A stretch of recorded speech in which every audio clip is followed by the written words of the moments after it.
yang kompleks dan moden ini, pelbagai kemudahan dicipta dan dibangunkan untuk membantu dan memudahkan lagi urusan harian kita. Antaranya, urusan jual beli yang dahulunya dilakukan secara berhadapan atau bersemuka antara pembeli dan penjual, yang kini telah berubah kepada urusan jual beli secara atas talian, iaitu secara online dengan menggunakan internet. Jadi, isu skema atau penipuan secara atas talian kini sedang menjadi bualan hangat di kalangan netizen Malaysia sejak kebelakangan ini. Banyak penipuan dalam talian yang dilakukan seperti macam scam, penipuan pinjaman dan pelaburan, live scam dan juga kegiatan kedai akaun. Jadi ternyata tabiat berbelanja melalui e-dagang sejak virus COVID-19 ini melanda seluruh dunia telah melahirkan ramai penipu atas talian yang telah mengambil peluang untuk menipu puluhan ribu mangsa di seluruh negara.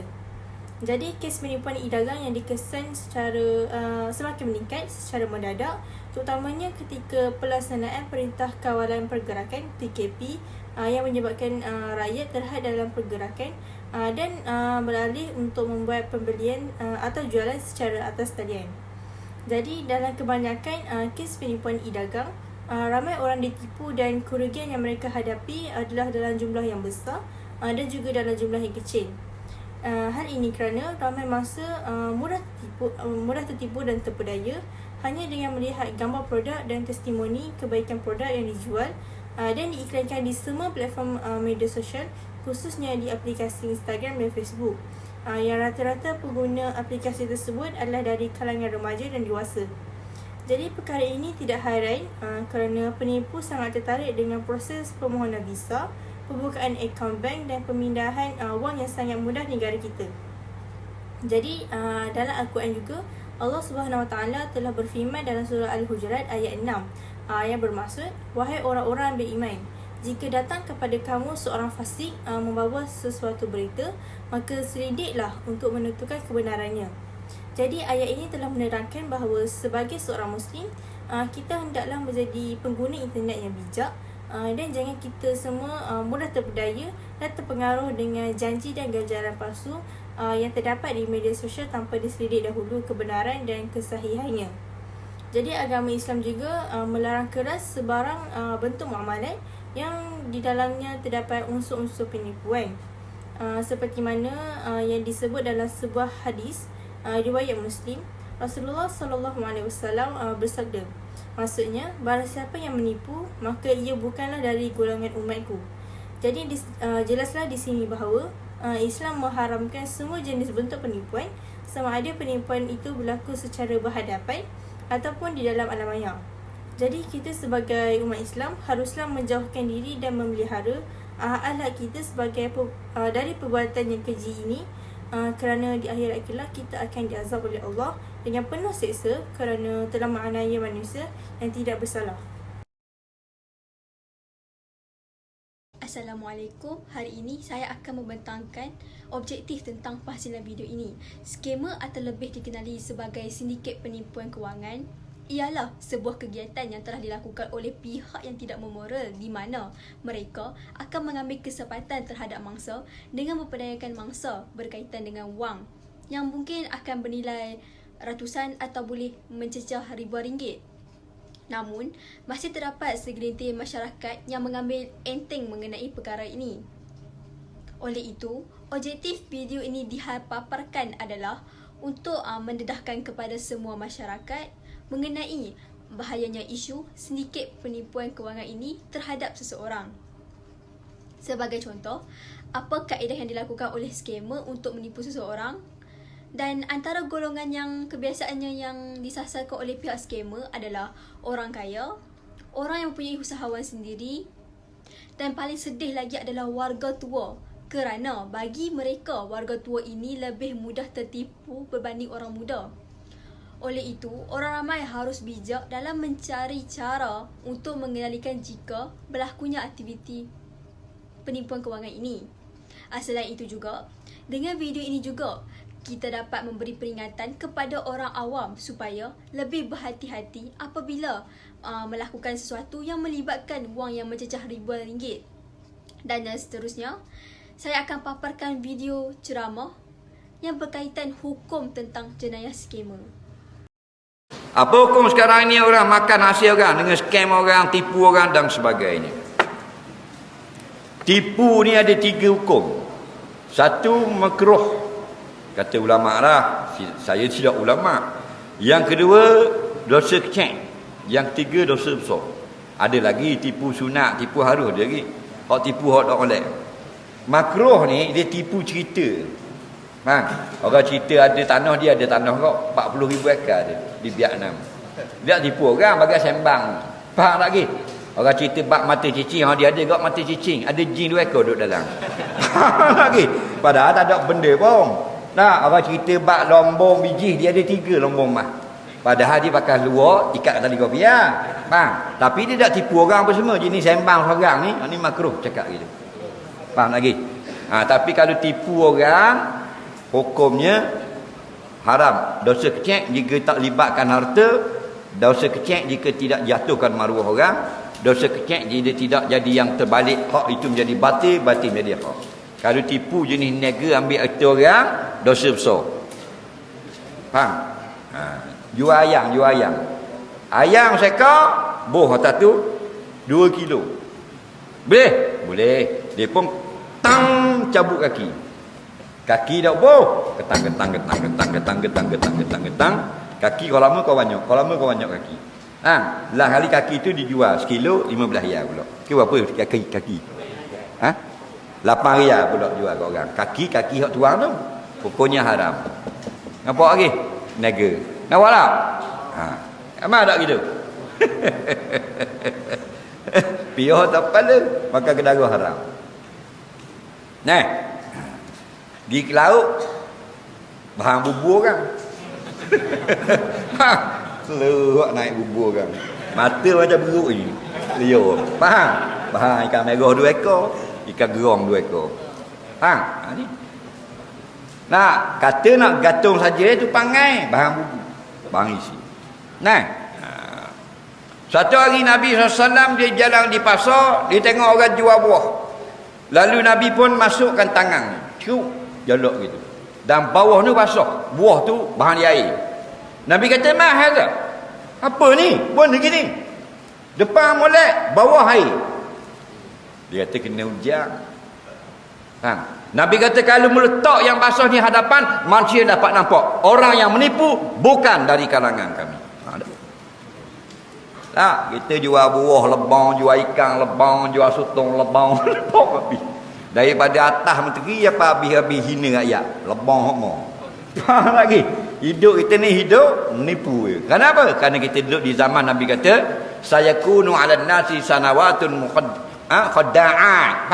Akan datang berlaku pada kita nanti masa itu penuh dengan tipu hedah. Zaman kita tak? Jualan murah pun lebang tipu. Potongan harga perasa memang tak potong, tipu harga saja. Jual ngecat tipu. Melalui video tadi, sudah terang lagi bersuluh bahawa penipuan ataupun skamer merupakan salah satu tindakan yang dapat merosakkan hubungan antara manusia. Bahkan, Islam amat membenci umatnya yang melakukan penipuan. Allah SWT mengacam para pelakunya yang ditegaskan dalam beberapa hadis tentang penipuan ataupun skamer. Salah satu kategori menipu ialah seseorang yang menjual barangnya dalam keadaan yang cacat dan rosak, tetapi ia tidak menjelaskannya kepada pembeli dengan jujur.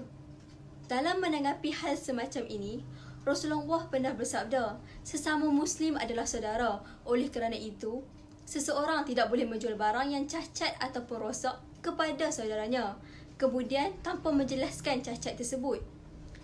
Islam mengkehendaki agar penjual berterus terang kepada pembelinya. Islam juga mengajar bahawa penjual harus berlaku seolah-olah barang yang akan dijualnya itu untuk dirinya sendiri. Untuk itu, Rasulullah pernah bersabda lagi, agama adalah nasihat. Itu saja daripada saya. skema yang pertama adalah perkembangan teknologi semakin berkembang. Zaman ini, kita boleh lihat bahawa semakin maju dunia ini dengan perubahan teknologi yang kita paling nampak, paling kita utamakan adalah dari segi perkembangan teknologi dalam talian. Okey. Jadi, di kesempatan ini, anak-anak pada masa kini sudah pandai, bijak dalam menggunakan teknologi-teknologi yang sedia ada. Okay, dengan menggunakan kebijaksanaan mereka, anak-anak yang tidak mempunyai didikan agama, kurang kasih sayang dan kurang bermotivasikan diri mereka sendiri, berkesempatan menipu dalam industri ini. Maksud saya industri yang secara talian. Yang kedua adalah salah mencari rakan sebaya. Salah mencari rakan sebaya adalah punca utama untuk menjadi seorang skamer. Berikut adalah anak-anak yang mencari rakan yang bijak dalam bidang ini. Tidak ada masalah untuk kita meningkatkan pelajaran kita dengan berkawan dengannya. Tetapi kita perlu tahu latar belakangnya seperti keluarganya adalah adakah keluarganya kekurangan kewangan ataupun dia sendiri kurang didikan agama. Dan memang skamer itu adalah kerjanya dapatkan keuntungan. Peniaga masa kini sudah mengambil remeh dengan bisnes sendiri. Kadang-kadang mereka ingin duit sampaikan menipu masyarakat sekarang. Sebagai contoh, meletakkan baju-baju yang cantik di dalam akaun IG dan aplikasi yang lain sebagai tarikan para pelanggan untuk membelinya. Oleh yang demikian, maka pembeli tersebut telah membuat pembayaran pada mulanya dengan layanan yang baik. Selepas pembayaran telah dibuat, skamer tersebut hilang atau blok pelanggan tersebut. Inilah cara bagaimana skamer menipu masyarakat sekarang dalam industri perniagaan. Kesan skamer yang pertama, menanggung kerugian yang besar kepada individu. Apabila skamer berjaya menipu pelanggan tersebut, dia juga akan mengalami kerugian, kekecewaan dalam dirinya termasuklah hidupnya juga. Individu yang juga boleh kehilangan kepercayaan kepada pembelian dalam talian. Okey, yang kedua, penyebaran berita palsu akan berleluasa kepada masyarakat.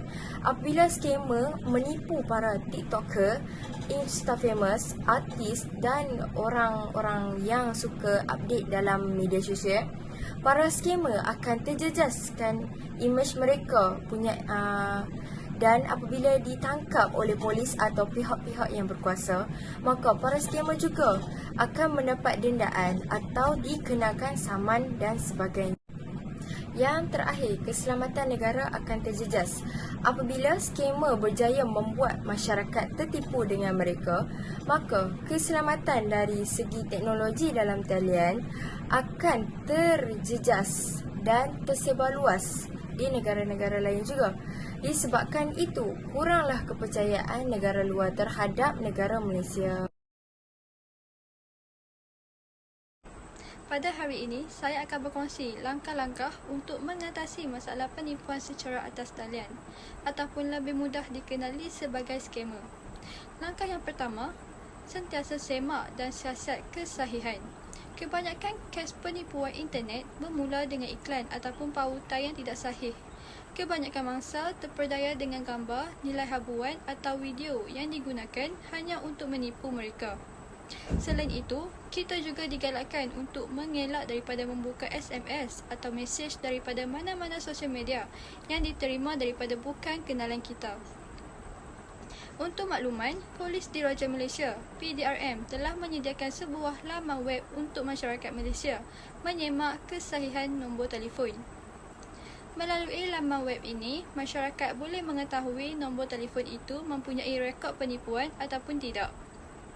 Inisiatif oleh PDRM ini wajar dipuji kerana dapat membantu mengekalkan keselamatan rakyat Malaysia daripada dimanipulasi oleh pelaku yang bersikap seperti ada udang di sebalik batu itu. Langkah yang kedua pula, sentiasa mengambil langkah berjaga-jaga.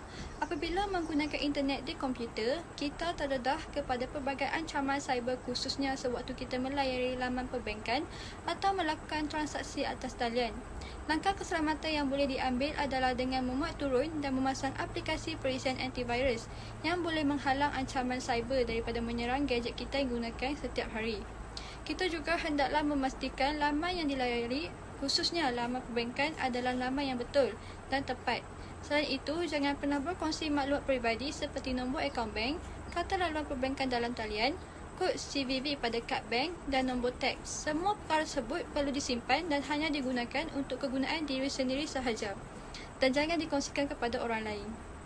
Dan yang terakhir, langkah yang ketiga pula, sentiasa melihat maklum balas daripada perkhidmatan yang ingin kita gunakan. Seperti yang kita tahu, kebangkitan industri jual beli secara atas talian telah membuka banyak peluang kepada usahawan dan masyarakat dalam meningkatkan ekonomi masing-masing. Namun, peluang baik sebegini sering disalahgunakan oleh pelaku penipuan internet, iaitu dengan menjual atau menyediakan perkhidmatan yang tidak seperti apa yang dipamerkan. Justru, kita sebagai pengguna yang bijak hendaklah menyemak maklum balas yang diberikan oleh pengguna lain atau pembeli daripada syarikat, kedai atau individu tersebut sama ada betul ataupun tidak. Jika makluman balas adalah baik, maka kita akan lebih yakin dan percaya untuk membeli. Jika tiada maklum balas, kita akan timbul rasa ragu-ragu untuk membelinya. Begitu juga apabila kita sudah membeli barang atau menggunakan perkhidmatan secara atas talian. Kita digalakkan untuk meninggalkan maklum balas supaya dapat menjadi panduan kepada pengguna lain. Hasilnya, pelaku penipu internet tidak dapat lagi menyembunyikan helah dan tindakan licik mereka. Kesimpulannya, terdapat pelbagai cara yang boleh dilakukan untuk mengelakkan diri daripada menjadi mangsa kepada penipuan internet.